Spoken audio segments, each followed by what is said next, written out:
Welcome to episode 20 of Angela Watson's Truth for Teachers. I'm your host, Angela Watson, and I'm here to speak life, encouragement, and truth into the minds and hearts of educators and get you energized for the week ahead. Today I'm going to share some thoughts on race, poverty, and our students. Visit truthforteachers.com to get the transcript and links to recommended resources, and also to share your thoughts on the show. In this week's episode, I'm taking on a topic that is by far the most controversial that I've ever attempted. And it's a longer episode than ever before because this is just too important and too complex to tackle in a couple of minutes. The issues that I'm talking about today are the ones that keep me up at night, especially since this latest incident of rioting in Baltimore after Freddie Gray's funeral. I've seen things on the news and things shared on social media that make me sick to my stomach. I can't sit back and not say anything any longer. If I'm not speaking up, then what am I doing with this blog and with this podcast? It's one thing not to get into arguments with strangers on Facebook, but it's another thing to have a platform and not to use it for the things that really matter. I'm talking about all the other issues that are destroying our schools on this podcast, all these other things that interfere with teachers being able to teach the way they need to teach. But I'm not talking about poverty. I can't feel good about that. And I haven't even been staying silent because I care about offending people. I mean, honestly, if people want to unfollow my blog or unsubscribe to the podcast or not have me come speak at their schools or their conferences because I'm speaking out on social justice issues, I'm okay with that, really. There are a lot of little battles that I'm not willing to fight in education, and I just kind of let people believe what they want to believe about pedagogy and classroom management and instructional strategies. But this is the hill that I'm willing to die on. I have to, in order to be true to myself. I taught in inner city schools by choice for 8 years because that's where my heart is.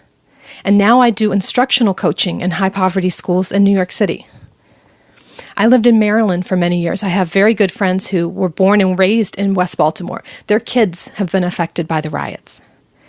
And I married a black man who grew up in Harlem in the South Bronx, and he's lived many of these struggles himself. I know my children are going to be half black. So I don't live a life that allows me to turn a blind eye to the issues of race and poverty. They're a big part of my life. I don't know the struggle firsthand, but I see it firsthand, and it moves me deeply. This is just too important to me to not speak up on. So I've not kept silent because I'm afraid of offending or because I don't care. I've kept silent because I don't feel qualified to speak on it. The intersection between my life and issues of race and poverty have been by my choice. I'm white. I grew up middle class. I don't ever want to appropriate other people's experiences, which I can never fully understand. Just like a man can live his whole life with a woman and still never really understand what it is to be a woman, I know that that's the case here when it comes to issues of race and poverty. And part of me says, who am I to claim to have anything of value to say here? But there's a much bigger part of me that's saying, who are you to keep silent? Who are you to look in the face of such grave and widespread injustice and say nothing?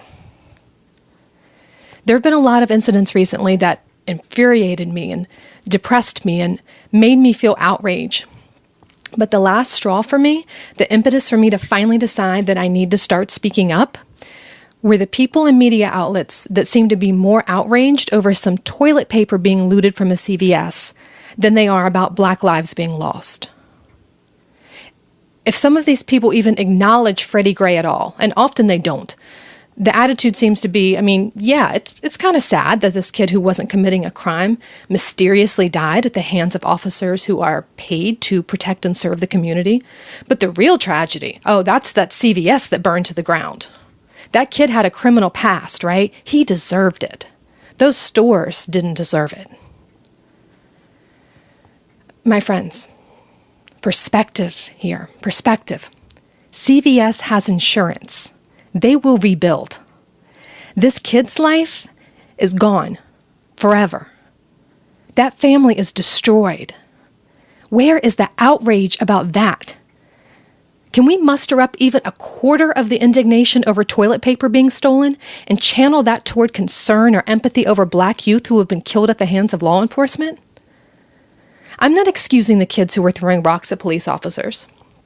As community organizer DeRay McKesson said, I don't have to condone it to understand it. But again, look at the big picture. The rioters are not the root of the problem. Riots and looting are symptoms, not the disease. It's kind of like the way that teachers are being blamed by so many people and media outlets for all the problems in schools, right? They don't understand we are the victims of an unjust system that's not designed to support us.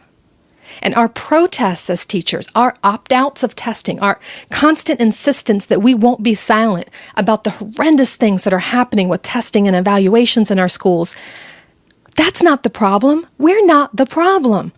The system is the problem. The system needs to be fixed. And until the system is fixed, we won't be silent. And we're going to take increasingly drastic measures to make our voices heard. But the difference between us as teachers and these kids who are rioting is that the youth have no voice. We're adults. We're middle class, most of us. We're safe in our communities. We can advocate for ourselves. These kids are being crushed under the weight of poverty. I've been in that area of West Baltimore, and I'm telling you, if your children or mine lived and went to school in those conditions with no real hope of ever having more, you better believe we would be angry too. Get real here. Would you want to trade lives with these kids for even a week? Would you want to be born into those conditions and have no outlet for that anger, no obvious way of affecting change? You and I can't even begin to imagine what it's like to be in their shoes. And disempowerment and helplessness create all kinds of emotions and behaviors that are difficult for us to fathom if we haven't been there ourselves. You know, I'm confounded by the ability of some people to condemn the rioters, but say nothing about the violence shown by police officers, and openly applaud that video of the mom violently beating and assaulting her son. That you saw that video, right? Where the son was rioting and the mom beat him. The same people who would be reporting that mother for child abuse in any other context are lauding her, sharing her story on social media, and urging more parents to do what she's doing.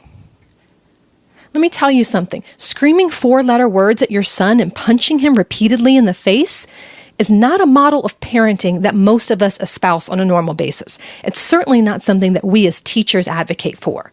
We know you don't teach a child not to be violent by beating the crap out of him.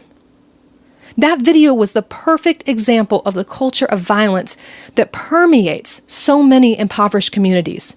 These kids live that violence day in and day out. And they frequently experience it at the hands of people who are supposed to protect them. And when they act out what others have done to them, why are we shocked?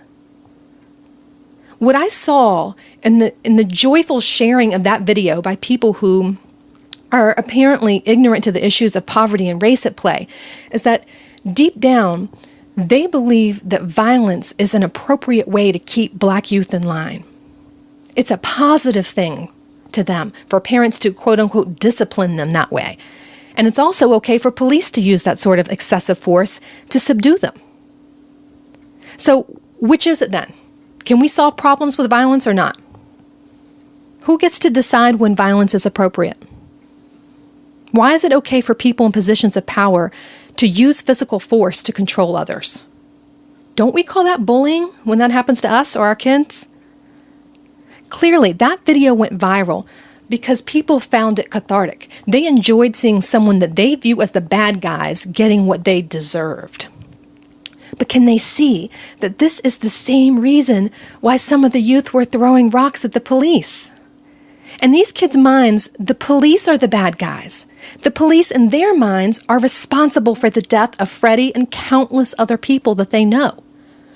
There is so much more to this story and every other story like it. Are you aware that school teachers in Baltimore City are attesting that the rioting was not planned? That the youth of Baltimore City did not circulate flyers planning violence? I mean, did you notice that not one of those supposed flyers ever surfaced on social media? Don't you think we would have seen that by now if it really existed? Did you hear that it's a myth that gang members created a truce in order to perpetuate violence against the police? There's a video showing that. Have you considered that shutting down all public transportation right when school lets out and trapping kids in a neighborhood so they can't get home might create some agitation? Especially when dozens of officers who already have a tenuous relationship with the community have surrounded the area in full riot gear and accused them of planning to riot. Have you looked at anything past what you're seeing in the mainstream media to consider other possibilities and other perspectives? Listen, I don't know everything about this situation. What I just shared with you, if you click through to the blog post for this episode, I've got links to everything that I just put in there. So you can check it out for yourself. I want you to understand, out of all of this, that the situation is deep. Police brutality and uprisings and all of the other stuff that makes the news is not a clear good guys, bad guys issue. Very few things in life are that way. This is not a Hollywood production where the kid comes back to life and the cop shows up on the next episode with no accountability over a life that's lost. These are people's children being killed.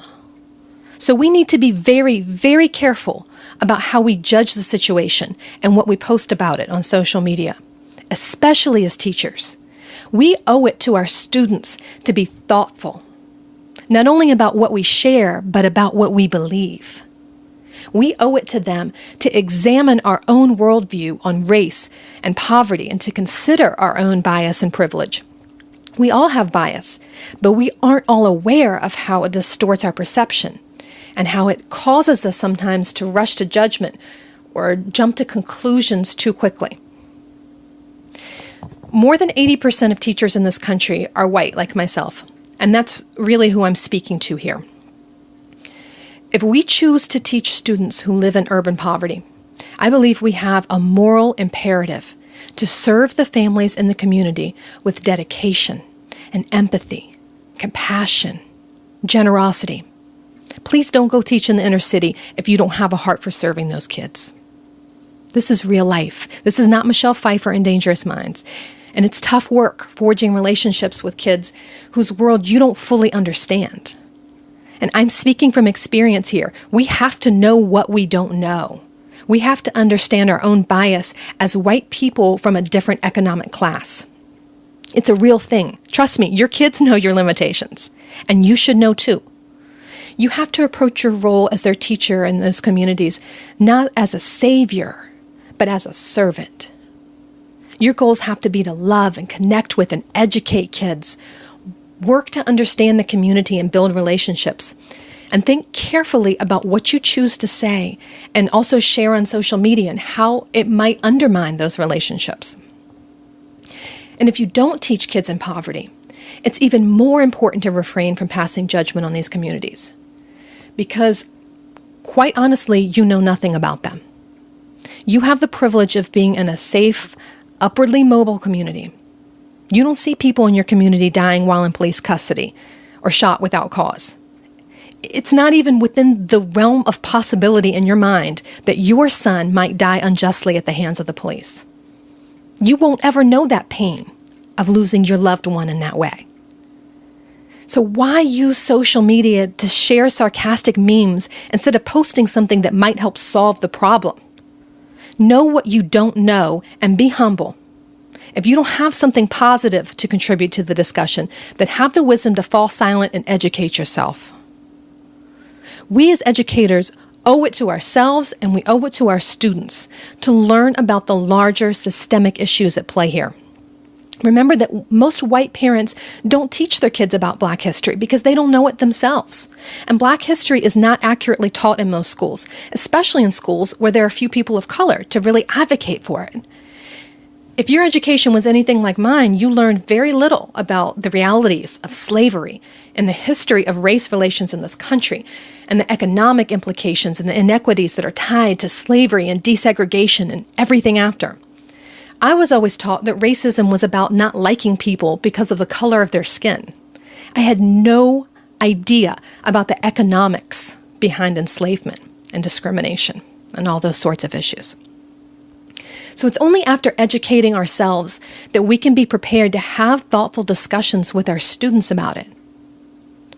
Those of us who work with children of color and kids in poverty, we need to know it. But so do those who work with white kids and middle-class kids. Because if we aren't talking to the middle class about this, they're going to see things like the riots in Baltimore, and they're going to assume that those kids are animals, that they're inhuman, that their lives don't matter. And that does nothing to help race relations in this country or eradicate poverty. We need all students to understand the bigger issues at play here. Black history is American history. We need to raise this next generation of kids to understand the reality of our country's past and how it's affecting our future. We need to prepare all of our students to make changes to institutional racism and classism, all those other isms that will continue to spark uprisings across the country. Those of us operating from a place of privilege have an obligation to pay attention, and we need to be outraged about the right things. We need to start doing the research to understand where these things are coming from, where this intense distrust of law enforcement originates, so that people who are not committing a crime feel the need to run from police. We need to understand that. We have to understand that not everyone runs because they're guilty. I'll never forget when I took my Head Start students to a field trip at the National Zoo, and they saw police officers standing outside the gate. And one of my kids told me, 4 years old, he says, "There go the popo, you better run." 4 years old, he'd already internalized that the police are not there to protect and serve. Even when you're doing nothing wrong, they're to be feared and avoided. My husband shared many stories from his childhood where he learned never to tell the police anything because when a cop showed up, someone ended up dying or seriously hurt. There are reasons that kids are taught that in some communities. And those of us who were taught to trust police and obey the government without question need to uncover those reasons. And we need to stop talking about resisting arrest as if that's the root of the problem. Now, I want to be clear here. I'm not being anti-cop by speaking out against the criminal justice system, any more than I'm being anti-teacher by speaking out against the school system. This is about justice for people who are being victimized, period. It's not personal. It's not personal against your husband or your brother or whoever you know that's a cop and does an excellent job at it. This is about broken systems that perpetuate injustice and changing those systems. I want to see outrage over the systems. Instead, I see outrage over the selling of loose cigarettes on the street corner, over pointing a toy gun at a passerby in a park, over carrying a switchblade for protection in a dangerous neighborhood and running when the cops come. Where is the outrage over the deaths that came out of those choices? Over the lack of job opportunities for inner city youth? Where's the outrage over the inequities in their schools? Why is the mainstream media only covering inequality when it turns violent? These issues that I'm talking about here, these are not urban myths, and they're not nameless, faceless problems. Kids like Freddie Gray help put a face to the systemic issues. These kids are a reminder that these kinds of problems are reality for tens of thousands of young people every single day. So we need to stop getting outraged over the symptoms and get outraged over the root problems. We need to act as if Black lives matter and not co-opt these tragedies to talk about our own. Now, I know a large percentage of my audience are Christian teachers, so I want to really impress this upon you all from a spiritual perspective. We believe in a Bible that says these young men were created in the image of God, that He formed them in their mother's wombs, that He had a purpose and a calling on these young people's lives, that nothing they could say or do could ever separate them from the love of God? How dare we even entertain the thought that a criminal rap sheet could diminish the value of their young lives? These are children of the King. They are precious in His sight, and they ought to be precious in ours too, no matter how they behaved. And we can't just care about their deaths. We need to care about these kids while they're alive. You can't dismiss these kids as monsters. If you don't understand why anyone would loot and destroy their own community, do some research. Riots brought international attention to the dire conditions that people in that neighborhood have endured and tried to speak out about peacefully for decades. Riots are a natural byproduct of injustice that is perpetuated systemically.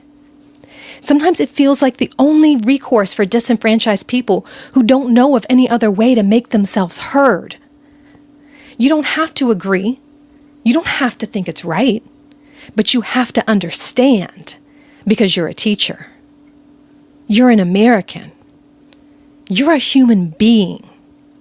And these issues are important to all of us. I want to close by applauding the tremendous attitude of compassion and concern that I've seen demonstrated by the teachers of Baltimore City schools that I connect with via social media. They all had one thing on their minds after the riots. How do I support my students? How do I keep them safe? How do I talk to them about this? And that's an attitude that I would encourage teachers all over the country to adopt. It was Baltimore this time. But as even a small little town like Ferguson, Missouri can attest, it could be your hometown next time. There are huge systemic issues that need to be addressed in this country. And until that happens, we can expect to see more protests and more uprisings, and unfortunately, more senseless deaths of Black youth at the hands of law enforcement. These incidents have been happening for generations, and they're not going to be swept under the rug any longer. I keep hearing government leaders talking about how they want to get the city back to normal. And what they don't understand is that normal is not good enough. Normal is not a good thing for the kids in this community. They live among abandoned buildings and violence and drugs. Remember, a lack of protesting doesn't mean peace. It doesn't mean everything's okay again. We need to speak that and live that clearly. The normal state of poverty that these kids are facing is not okay. And we also need to give our students a voice. All of our children, but especially those of color, especially those in poverty. They need teachers who believe in them and listen to them and empathize and connect with them. They need teachers who understand that putting a lid on the rage that's boiling inside our young people is not the solution. The solution is to eradicate poverty and inequities in education. There's always more to the story. Question what you're seeing in the media. Take the time to dig deeper and try to understand those who see and experience the world differently than you. I want you to go to truthforteachers.com. That's the starting place. Look at the transcript for this post because I'm embedding tons of links to all kinds of important reads on this topic. We need to educate ourselves. We need to educate our students. And we need to speak up. It's not going to be easy. It's going to be worth it.